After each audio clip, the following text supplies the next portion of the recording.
High বন্ধুরা, তোমাদের সবাইকে স্বাগত জানাই আমার সুমন সহেলীর জীবন কথা পরিবারে।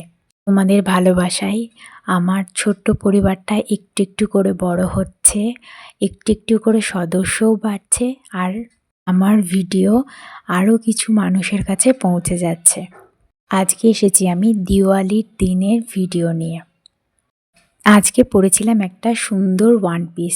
সন্ধ্যা হতে না হতেই ওয়ান পিস পরে সুন্দর করে রেডি হয়ে চলে গেলাম ছাদে মোমবাতি নিয়ে। আজকে দিওয়ালি বলে কথা, আজকে তো পুরো ঘরটা আলো দিয়ে সাজাতেই হয়, তাই না?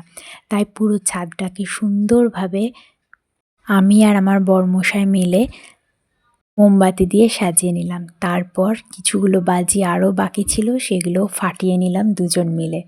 আজ একটু মনটা খারাপ লাগছে, যেহেতু মা বাবা চলে গেছে, তাই মোমবাতি দেওয়া বাজি ফাটানো কমপ্লিট করে বেরিয়ে পড়েছিলাম বাইরে ঠাকুর দেখার উদ্দেশ্যে।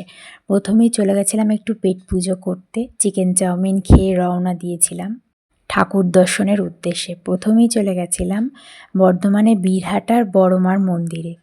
আমার বিয়ের পর আমি এই নিয়ে 3 বছর কালী পুজো কাটাচ্ছি ঠিকই বর্ধমানে, কিন্তু এই প্রথম বছর আমি বর্ধমানের বীরহাটার বড় মায়ের মন্দিরে গেলাম। তারপর চলে গেছিলাম আশেপাশে কিছু টুকটাক বড় নীলপুর ছোট নীলপুর সাইডের দিকে থিম প্যান্ডেল হয়েছিল, সেই থিম প্যান্ডেলগুলো দেখতে।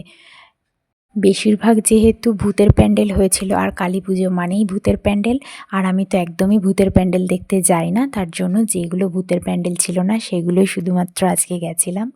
বেশি ঠাকুর তো দেখা হয়নি, ওই সবেমাত্র 3-4টার মতো ঠাকুর দেখে রাত্রের ডিনারের জন্য বিরিয়ানি নিয়ে বাড়ি চলে এলাম। তো ব্লগটা কেমন লাগলো অবশ্যই কমেন্ট করে জানিও। টাটা।